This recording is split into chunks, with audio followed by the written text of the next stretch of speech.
हरे कृष्णा। जय श्री हरि। स्वागत है जीवन अमृत के इस दिव्य आध्यात्मिक यात्रा में। यहाँ हम आपके लिए लेकर आते हैं व्रत कथाएं, पुराणों का ज्ञान, भक्ति के अमृत से भरे प्रसंग और हमारे सनातन धर्म की अनमोल विरासत। आइए मन को शांत करें, प्रभु के चरणों में अपना ध्यान लगाएं और सुनते हैं आज की पवित्र कथा, जो आपके जीवन में सुख, शांति और दिव्य ज्ञान का प्रकाश भरते।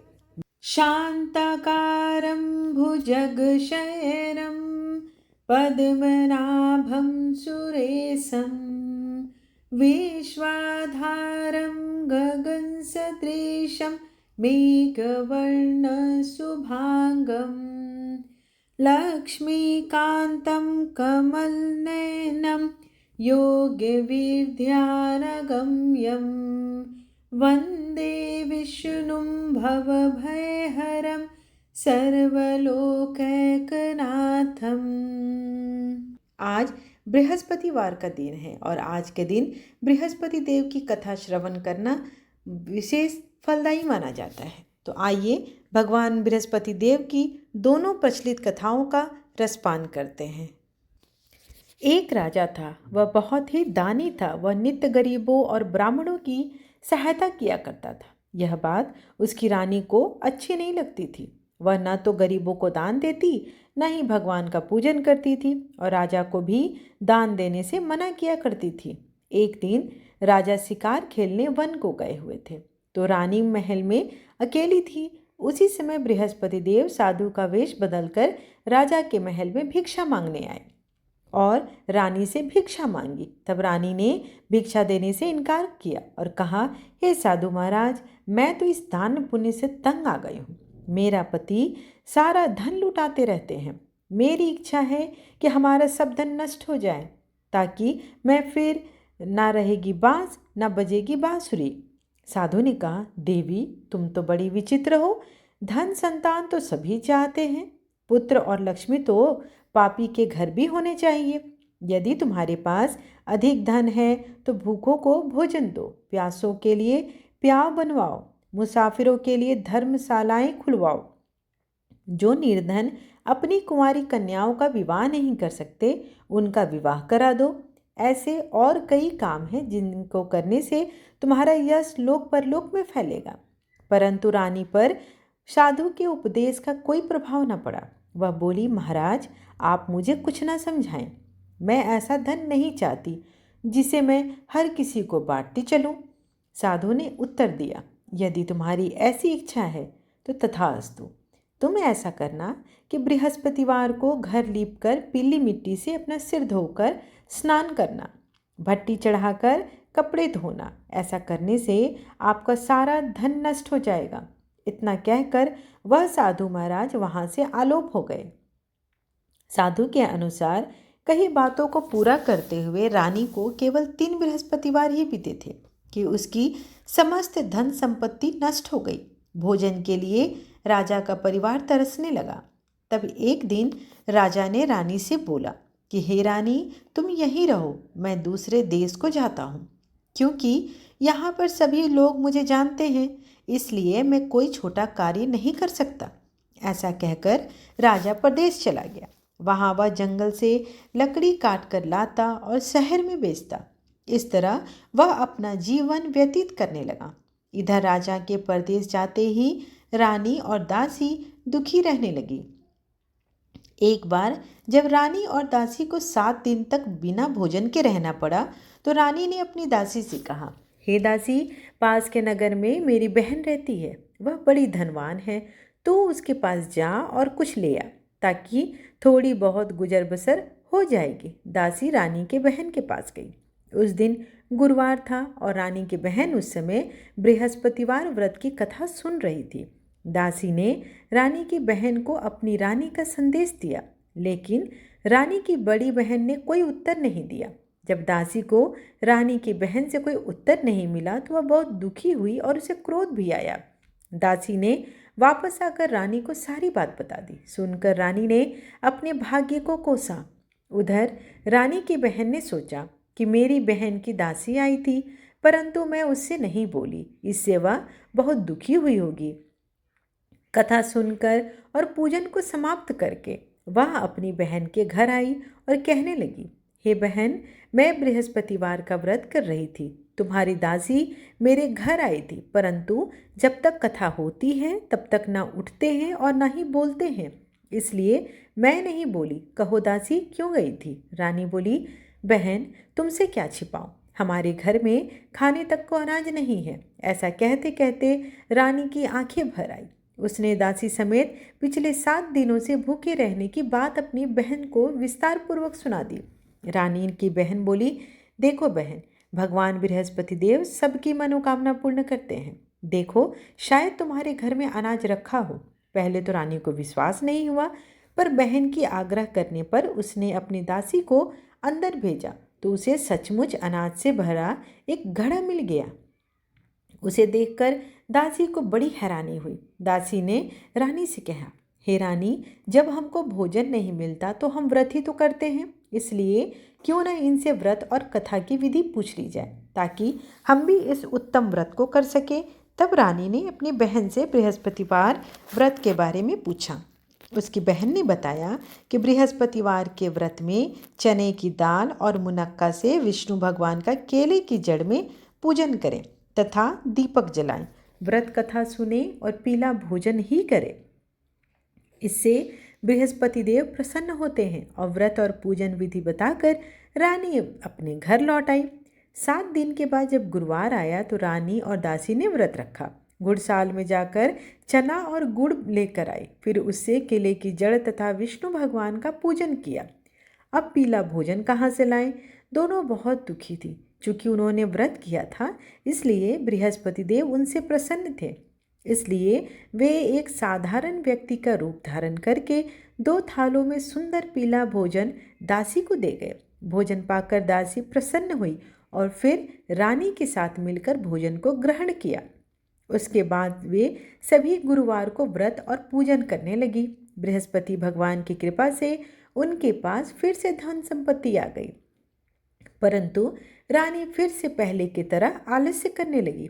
तब दासी बोली, देखो रानी, तुम पहले भी इस प्रकार आलस्य करती थी। तुम्हें धन के रखने में कष्ट होता था, इस कारण सभी धन नष्ट हो गया है। और जब तुम्हें भगवान बृहस्पति देव की कृपा से धन प्राप्त हुआ है तो तुम्हें फिर से आलस्य होता है। रानी को समझाते हुए दासी कहती है, बड़ी मुसीबतों के बाद हमने यह धन पाया है, इसलिए हमें दान पुण्य करना चाहिए, भूखे मनुष्यों को भोजन कराना चाहिए और धन को शुभ कार्यों में खर्च करना चाहिए, जिससे तुम्हारे कुल का यश बढ़ेगा, स्वर्ग की प्राप्ति होगी और पितृलोक भी प्रसन्न होंगे। दासी की बात मानकर रानी अपना धन शुभ कार्यों में खर्च करने लगी, जिससे पूरे नगर में उसका यश फैलने लगा। एक दिन राजा दुखी होकर जंगल में एक पेड़ से नीचे आसन जमाकर बैठ गया। वह अपनी दशा को याद करके व्याकुल होने लगा। बृहस्पतिवार का दिन था। एकाएक उसने देखा कि निर्जन वन में एक साधु प्रकट हुए। वह साधु वेश में कोई और नहीं, स्वयं बृहस्पति देव ही थे। लकड़हारे के सामने आकर बोले, हे लकड़हारे, इस सुनसान जंगल में तुझ किस चिंता में बैठे हो? लकड़हारे ने दोनों हाथ जोड़कर प्रणाम किया और उत्तर दिया, महात्मा जी, आप सब कुछ जानते हैं, मैं क्या कहूँ। यह कहकर वह रोने लगा और साधु को अपनी सारी बात बताई। साधु ने कहा, तुम्हारी स्त्री ने बृहस्पति देव के दिन बृहस्पति भगवान का निरादर किया है, जिसके कारण रुष्ट होकर उन्होंने तुम्हारी यह दशा कर दी है। अब तुम चिंता मत करो, मेरे कहे अनुसार चलो तो तुम्हारे सारे दुख कष्ट दूर होंगे। भगवान पहले से भी अधिक संपत्ति देंगे। तुम बृहस्पति के दिन कथा किया करो। 2 पैसे के चने मुनक्का लाकर उसका प्रसाद बनाओ और शुद्ध जल से लोटे में शक्कर मिलाकर अमृत तैयार करो। कथा के पश्चात अपने सारे परिवार और सुनने वाले प्रेमियों में अमृत व प्रसाद बांटकर आप भी ग्रहण करो। ऐसा करने से भगवान तुम्हारी सारी मनोकामनाएं पूर्ण करेंगे। ऐसे वचन सुनकर लकड़हारा बोला, हे प्रभु, मुझे लकड़ी बेचकर इतना पैसा नहीं मिलता जिससे भोजन के उपरांत कुछ बचा सकूं। मैंने रात्रि में अपनी स्त्री को व्याकुल देखा है। मेरे पास कुछ भी नहीं जिससे मैं उसकी खबर मंगा सकूं। साधु ने कहा, हे लकड़हारे, तुम किसी बात की चिंता मत करो। बृहस्पति के दिन तुम रोजाना की तरह लकड़ियां लेकर शहर को जाओ। तुमको रोज से दुगना धन प्राप्त होगा, जिससे तुम भली भांति भोजन कर लोगे तथा बृहस्पति देव की पूजा का सामान भी आ जाएगा। इतना कहकर साधु अंतर्ध्यान हो गए। धीरे धीरे समय व्यतीत होने पर फिर वही बृहस्पतिवार का दिन आया। लकड़हारा जंगल से लकड़ी काटकर किसी शहर में बेचने गया। उसे उस दिन उससे अधिक पैसा मिला। राजा ने चना गुड़ आदि लाकर गुरुवार की व्रत कथा की। उस दिन से उसके सभी कलेश दूर हो गए। परंतु जब दोबारा गुरुवार आया तो वो बृहस्पतिवार का व्रत करना भूल गया। इस कारण बृहस्पति भगवान नाराज हो गए। उस दिन उस नगर के राजा ने विशाल यज्ञ का आयोजन किया तथा शहर में घोषणा करा दी कि कोई भी मनुष्य अपने घर भोजन न बनावे, मेरे यहाँ भोजन करने आवे। इस आज्ञा को जो नहीं मानेगा उसे फांसी की सजा दी जाएगी। इस तरह की घोषणा संपूर्ण नगर में करवा दी गई। राजा की आज्ञा अनुसार शहर के सभी लोग भोजन करने गए, लेकिन लकड़हारा कुछ देर से पहुंचा, इसलिए राजा उसको अपने साथ घर लेकर गए और ले जाकर भोजन करा रहे थे तो रानी की दृष्टि उस खूंटी पर पड़ी जिस पर उसका हार लटका हुआ था। वह वहां पर दिखाई नहीं दिया। रानी ने निश्चय किया कि मेरा हार इसी मनुष्य ने चुरा लिया है। उसी समय सिपाहियों को बुलाकर उसको कारागार में डलवा दिया। जब लकड़हारा कारागार में पड़ गया और बहुत दुखी होकर विचार करने लगा कि न जाने कौन से पूर्व जन्म के कर्म से मुझे यह दुख प्राप्त हुआ है, और उसी साधु को याद करने लगा जो कि जंगल में मिला था। उसी समय तत्काल बृहस्पति देव साधु के रूप में प्रकट हो गए और उसकी दशा को देखकर कहने लगे, अरे मूर्ख, तूने बृहस्पति देव की कथा नहीं करी है, इस कारण तुझे दुख प्राप्त हुआ है। अब चिंता मत कर। बृहस्पतिवार के दिन कारागार के दरवाजे पर 4 पैसे पड़े मिलेंगे। उनसे तू बृहस्पति देव की पूजा करना, तेरे सभी कष्ट दूर हो जाएंगे। बृहस्पति के दिन उसे 4 पैसे पड़े मिले। लकड़हारे ने कथा कही। उसी रात्रि को बृहस्पति देव ने उस नगर के राजा को स्वप्न में कहा, हे राजा, तुमने जिस आदमी को कारागार में बंद किया है वह तो निर्दोष है, वह राजा है, उसे छोड़ दो। रानी का हार उसी खूंटी पर लटका है। अगर तू ऐसा नहीं करेगा तो मैं तेरे राज्य को नष्ट कर दूंगा। इस तरह रात्रि के स्वप्न को देखकर राजा प्रातःकाल उठा और खूंटी पर हार देखकर लकड़हारे को बुलाकर क्षमा मांगी तथा लकड़हारे को योग्य सुंदर वस्त्र आभूषण देकर विदा कर दिया। बृहस्पति देव की आज्ञा अनुसार लकड़हारा अपने नगर को चल दिया। राजा जब अपने नगर के निकट पहुंचा तो उसे बड़ा आश्चर्य हुआ। नगर में पहले से अधिक बाग, तालाब, कुएं और धर्मशाला बने हुए थे। राजा ने पूछा, यह किसका बाग है, यह किसकी धर्मशाला है? तब नगर के लोग कहने लगे, यह सब रानी और बांदी के हैं। तो राजा को आश्चर्य हुआ और साथ में गुस्सा भी आया। जब रानी ने यह खबर सुनी कि राजा आ रहे हैं तो उन्होंने बांदी से कहा, हे दासी, देखो राजा हमको कितनी बुरी हालत में छोड़ गए थे, वे हमारी ऐसी हालत देखकर लौट न जाए, इसलिए तू दरवाजे पर खड़ी हो जा। आज्ञा अनुसार दासी दरवाजे पर खड़ी हो गई और राजा जब आए तो उनको अपने साथ लेकर घर आई। तब राजा ने क्रोध करके अपनी रानी से पूछा, यह धन तुम्हें कैसे प्राप्त हुआ है? और तो उन्होंने कहा, हमें यह सब धन बृहस्पति देव के व्रत के प्रभाव से प्राप्त हुआ है। राजा ने निश्चय किया कि 7 रोज बाद तो सभी बृहस्पति देव का पूजन करते हैं, परंतु मैं प्रतिदिन दिन में 3 बार कहानी तथा रोज व्रत किया करूँगा। अब हर समय राजा के दुपट्टे में चने की दाल बंधी रहती थी तथा दिन में 3 बार कहानी कहता। एक रोज राजा ने विचार किया कि चलो अपनी बहन के यहाँ हो आते हैं। इस तरह निश्चय कर राजा घोड़े पर सवार हो अपनी बहन के यहाँ चलने लगा। मार्ग में उसने देखा कि कुछ आदमी एक मुर्दे को लिए जा रहे हैं। उन्हें रोककर राजा कहने लगे, अरे भाइयों, मेरे बृहस्पति देव की कथा श्रवण कर लो। वे बोले, लो, हमारा आदमी मर गया और इनको कथा कहने की पड़ी है। परंतु कुछ आदमी बोले, अच्छा, कहो, हम तुम्हारी कथा भी सुनेंगे। राजा ने दाल निकाली और जब कथा आधी हुई थी कि मुर्दा हिलने लगा, और जब कथा समाप्त हो गई तो राम राम करके मनुष्य उठ खड़ा हुआ। आगे मार्ग में उसे एक किसान खेत में हल चलाता मिला। राजा ने उसे देख और उससे बोला, अरे भैया, तुम मेरी बृहस्पतिवार की कथा सुन लो। किसान बोला, जब तक मैं तेरी कथा सुनूंगा तब तक 4 हरैया जोत लूंगा। जा अपनी कथा किसी और को सुना। इस तरह राजा आगे चलने लगा। राजा के हटते ही बैल पछाड़ खाकर गिर गए तथा किसान के पेट में जोर से दर्द होने लगा। उस समय उसकी माँ रोटी लेकर आई। उसने जब यह देखा तो अपने पुत्र से सब हाल पूछा और बेटे ने सभी हाल कह दिया। तो बुढ़िया दौड़ी दौड़ी घुड़सवार के पास गई और बोली, मैं तेरी कथा सुनूंगी, तुम अपनी कथा मेरे खेत पर चलकर कहो।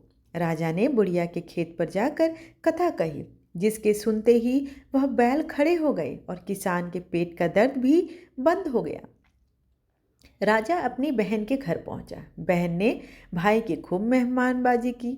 दूसरे रोज प्रातःकाल राजा जागा तो वह देखने लगा कि सब लोग भोजन कर रहे हैं। राजा ने अपनी बहन से कहा, ऐसा कोई मनुष्य नहीं है जिसने भोजन नहीं किया हो, जो मेरी बृहस्पतिवार की व्रत कथा सुन ले। बहन बोली, हे भैया, यह देश तो ऐसा है कि यहाँ लोग पहले भोजन करते हैं, बाद में कोई दूसरा काम करते हैं। अगर कोई पड़ोस में है तो मैं उसे देख कर आती हूँ। वह ऐसा कहकर देखने चली गई, परंतु उसे कोई ऐसा व्यक्ति नहीं मिला जिसने भोजन न किया हो। अतः वह एक कुम्हार के घर गई, जिसका लड़का बीमार था। उसे मालूम हुआ कि उसके यहाँ 3 रोज से किसी ने भोजन नहीं किया। रानी ने अपने भाई की कथा सुनने के लिए कुम्हार से कहा। वह तैयार हो गया। राजा ने जाकर बृहस्पतिवार की कथा कही, जिसको सुनकर उसका लड़का ठीक हो गया। अब तो राजा की प्रशंसा होने लगी।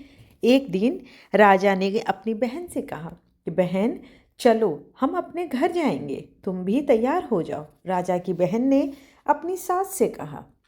सास ने कहा, चली जाओ, परंतु बच्चों को लेकर मत जाना, क्योंकि तेरे भाई को कोई औलाद नहीं है। बहन ने अपने भैया से कहा, भैया, मैं तो चलूंगी पर कोई बच्चे नहीं जाएंगे। राजा बोला, जब कोई बच्चे ही ना चलेंगे तो तुम चलकर क्या करोगी।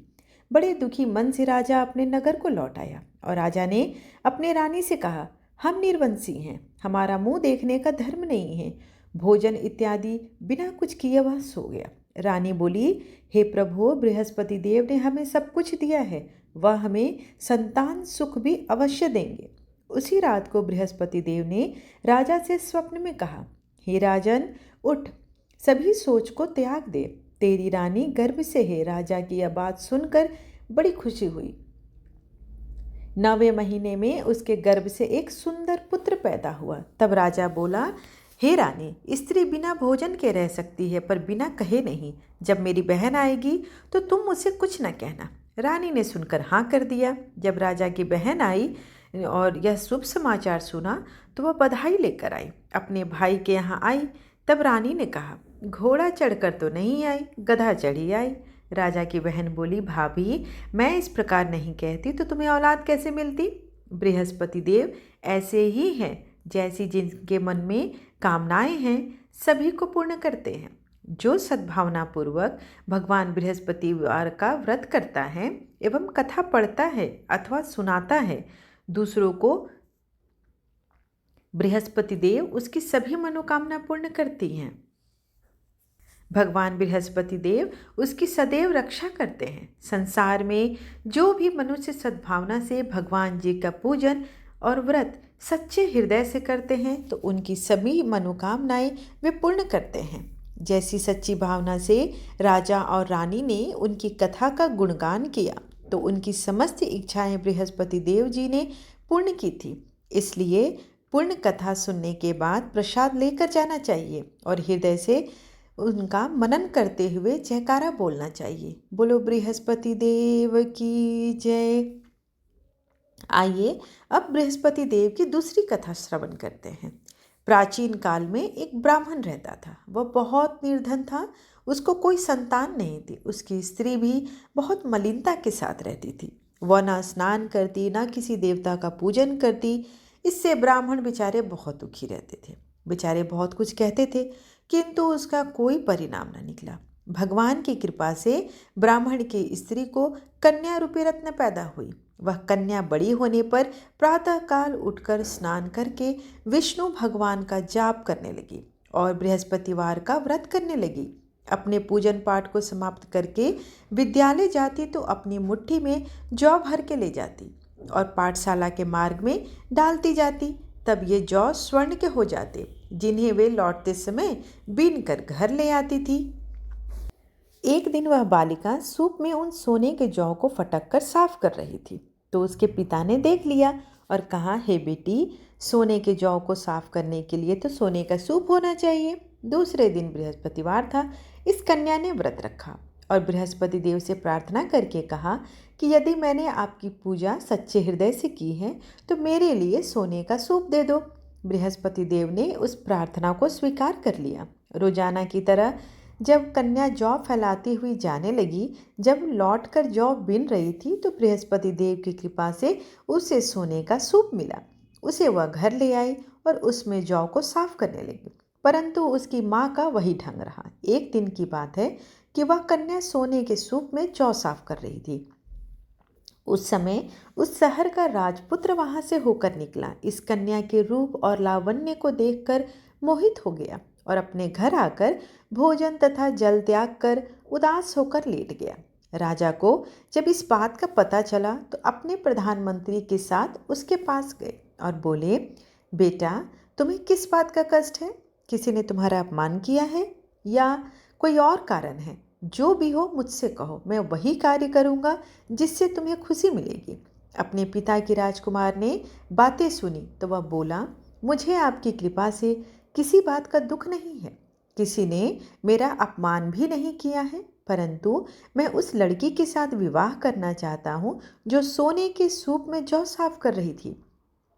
यह सुनकर राजा आश्चर्य में पड़ गया और बोला, हे बेटा, इस तरह की कन्या का पता तुम बताओ, मैं उसके साथ तेरा विवाह अवश्य ही करवा दूंगा। राजकुमार ने उस लड़की के घर का पता बतलाया। तब मंत्री उस लड़की के घर गए और ब्राह्मण देवता को सभी हाल बतलाए। ब्राह्मण देवता राजकुमार के साथ अपनी कन्या का विवाह करने के लिए तैयार हो गए और विधि विधान के अनुसार ब्राह्मण कन्या का विवाह राजकुमार के साथ हो गया। कन्या के घर से जाते ही पहले की भांति उस ब्राह्मण देवता के घर में गरीबी का निवास हो गया। अब भोजन के लिए भी अन्न बड़ी मुश्किल से मिलता था। एक दिन दुखी होकर ब्राह्मण देवता अपनी पुत्री के पास गए। बेटी ने पिता की ऐसी हालत देखकर अपनी माँ का हाल पूछा। तब ब्राह्मण ने सभी हाल कहा। कन्या ने बहुत सा धन देकर अपने पिता को विदा कर दिया। इस तरह ब्राह्मण का कुछ समय सुखपूर्वक व्यतीत हुआ। कुछ दिन बाद फिर वही हाल हो गया। ब्राह्मण फिर अपनी कन्या के यहाँ गया और सारा हाल कहा तो लड़की बोली, हे पिताजी, आप माता जी को लेते आइए, मैं उन्हें विधि बता दूंगी जिससे गरीबी दूर हो जाए। वह ब्राह्मण देवता अपनी स्त्री को साथ लेकर पहुँचे तो माँ को वो समझाने लगी, हे माँ, तुम प्रातःकाल प्रथम स्नान आदि करके विष्णु भगवान का पूजन करो तो सब दरिद्रता दूर हो जाएगी। परंतु उसकी माँ ने एक भी बात नहीं मानी और प्रातःकाल उठकर अपनी पुत्री के बच्चों की जूठन को खा लिया। इससे उसकी पुत्री को भी बहुत गुस्सा आया और रात में एक कोठरी में उन्हें बंद कर दिया। अपनी माँ को उसमें बंद कर दिया और सुबह प्रातःकाल उसे निकाला तथा स्नान आदि करा के पाठ करवाया तो उसकी माँ की बुद्धि ठीक हो गई। फिर प्रत्येक बृहस्पतिवार को वह व्रत करने लगी। इस व्रत के उत्तम प्रभाव से उसके माँ बाप बहुत धनीवान हो गए और पुत्रवान हो गए और बृहस्पति जी के प्रभाव से इस लोक के सुख को भोगकर स्वर्ग को प्राप्त हुए। बोलिए बृहस्पति देव की जय। आइए बृहस्पति देव की आरती करते हैं। ओम जय बृहस्पति देवा, ओम जय बृहस्पति देवा, छिण छिण भोग लगाऊं कदली फल मेवा। ओम जय बृहस्पति देवा, तुम पूर्ण परमात्मा तुम अंतर्यामी, जगत पिता जगदीश्वर तुम सबके स्वामी। ओम जय बृहस्पति देवा, चरणामृत निज निर्मल, सब पातक हरता, सकल मनोरथ दायक, कृपा करो भरता। ओम जय बृहस्पति देवा। तन मन धन अर्पण कर, जो जन शरण पड़े, प्रभु प्रकट तब हो कर, आकर द्वार खड़े। ओम जय बृहस्पति देवा। दीन दयाल दयानिधि, भक्तन हितकारी, पाप दोष सब हरता, भवबंधन हारी। ओम जय बृहस्पति देवा। सकल मनोरथ दायक, सब संशय टारी, विषय विकार मिटाओ, संतन सुखकारी। ओम जय बृहस्पति देवा। जो कोई आरती तेरी, प्रेम सहित गावे, ज्येष्ठानंद आनंद कर, निश्चय फल पावे। ओम जय बृहस्पति देवा। सब बोलो विष्णु भगवान की जय, बोलो बृहस्पति देव की जय।